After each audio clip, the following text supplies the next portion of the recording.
تو ہمارے یہاں یہ چیز بہت ناپید ہوتی جا رہی ہے، ادب و لحاظ سے ہم دور ہوتے جا رہے ہیں۔ پہلے تو ہم کہتے تھے کہ جی مولویوں میں بڑی شدت پسندی ہے، لیکن حالات حاضرہ کچھ اور بتا رہے ہیں۔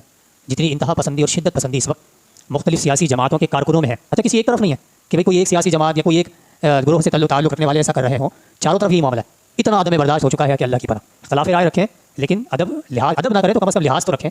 تو یہ معاملہ جب بڑھتے چلے جاتا ہے تو بے باک ہو جاتے ہیں، جب بے باک ہو جاتے ہیں تو پھر سمجھانا اور مشکل ہو جاتا ہے۔ حق بات بھی ایک انداز سے کی جاتی ہے، ایک طریقہ کار سے کی جاتی ہے۔ آپ حق بات کرنا آپ کا مقصود ہے یا کسی کو ذلیل کرنا آپ کا مقصد ہے؟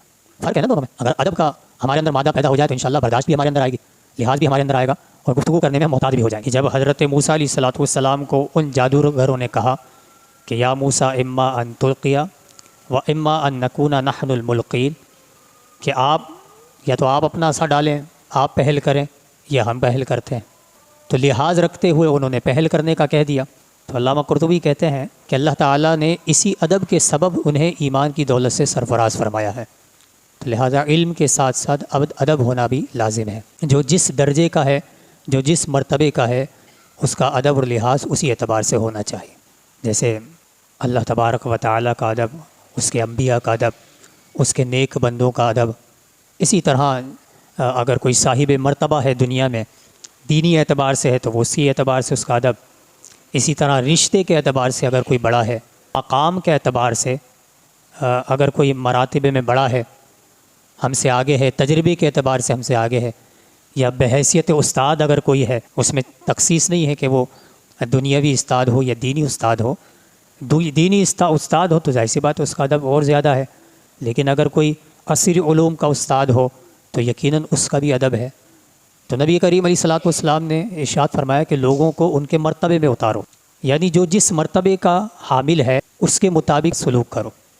تو ہمارے یہاں یہ چیز بہت ناپید ہوتی جا رہی ہے، ادب و لحاظ سے ہم دور ہوتے جا رہے ہیں۔ پہلے تو ہم کہتے تھے کہ جی مولویوں میں بڑی شدت پسندی ہے، یہ مسلکوں میں مختلف مکاتب فکر میں بڑی انتہا پسندی ہے، لیکن حالات حاضرہ کچھ اور بتا رہے ہیں۔ جتنی انتہا پسندی اور شدت پسندی اس وقت مختلف سیاسی جماعتوں کے کارکنوں میں ہے، اتنی تو شاید مذہبی لوگوں میں بھی نہ ہو، کہ اگر ہماری سیاسی لیڈر سیاسی جماعت کا کوئی مخالف ہو یا اس کے نقطۂ نظر سے کوئی اتفاق نہ رکھتا ہو تو ہمیں وہ بھی برداشت نہیں ہوتا، چاہے اگر سامنے عالم دین ہی کیوں نہ کوئی بات کر رہا ہو۔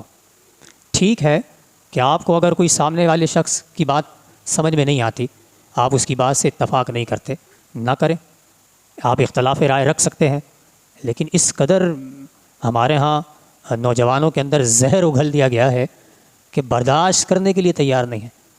سوشل میڈیا پر جو اندھی مچائی ہوئی ہے، جو گالیوں کا، لوگوں کی عزتیں اچھالنے کا، لوگوں کو بدنام کرنے کا جو ہمارے ہاں ٹھیکہ لیا ہوا ہے، حتیٰ کہ معاملہ یہاں تک ہے کہ کوئی ایشو اگر سامنے آ جائے تو بغیر تحقیق کے ہم اس کو وائرل بھی کر دیں گے، تاثرات بھی دینا شروع کر دیں گے، گالیاں بکنا بھی شروع کر دیں گے، تو بعض اوقات پتہ چلتا ہے کہ جی معاملہ تو یہ ہے ہی نہیں۔ اچھا کسی ایک طرف نہیں ہے کہ بھئی کوئی ایک سیاسی جماعت یا کوئی ایک گروہ سے تعلق رکھنے والے ایسا کر رہے ہوں، چاروں طرف یہی معاملہ ہے۔ اتنا عدم برداشت ہو چکا ہے کہ اللہ کی پناہ، حتیٰ کہ بعض اوقات رشتہ داروں کا ادب و لحاظ بھی ہم ختم کر دیتے ہیں، اپنی رشتہ داریاں تک خراب کر دیتے ہیں۔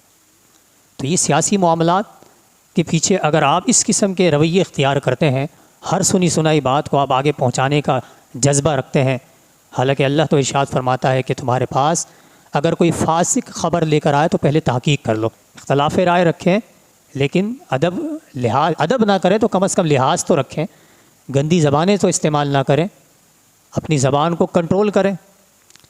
تو یہ معاملہ جب بڑھتے چلے جاتا ہے تو بے باک ہو جاتے ہیں، جب بے باک ہو جاتے ہیں تو پھر سمجھانا اور مشکل ہو جاتا ہے۔ اسی طرح خاندانی معاملات ہوتا ہے، رشتہ داروں کے معاملات ہیں، آپس کی رشتہ داریاں ہیں، آپ سے کسی کا بھی کوئی بھی اختلاف ہے تو آپ تو اپنے اعتبار سے سامنے والے کا لحاظ رکھیں، رشتوں کا لحاظ رکھیں، بلکہ اللہ تعالیٰ نے قرآن میں ارشاد فرمایا ہے رشتوں کا لحاظ رکھو۔ ہمیں رشتوں کا بھی لحاظ باقی نہیں رہتا جہاں کہیں ہمیں اختلاف ہوتا ہے۔ ہم 2 منٹ میں کسی کی عزت اتار کر ہاتھ میں رکھ دیتے ہیں اور کہتے ہیں جی ہم تو حق بات کر رہے ہیں۔ بھائی حق بات بھی ایک انداز سے کی جاتی ہے، ایک طریقہ کار سے کی جاتی ہے۔ آپ حق بات کرنا آپ کا مقصود ہے یا کسی کو ذلیل کرنا آپ کا مقصد ہے؟ فرق ہے نا دونوں میں۔ اگر آپ والدین کے سامنے، اپنے بڑوں کے سامنے بھی کوئی حق بات کہنا چاہتے ہیں بالکل کہیں، لیکن ادب و لحاظ رکھتے تو خلاصہ کلام یہ کہ ادب بڑی شے ہے۔ اگر ادب کا ہمارے اندر مادہ پیدا ہو جائے تو انشاءاللہ برداشت بھی ہمارے اندر آئے گی، لحاظ بھی ہمارے اندر آئے گا، اور گفتگو کرنے میں ہم محتاط بھی ہو جائیں گے۔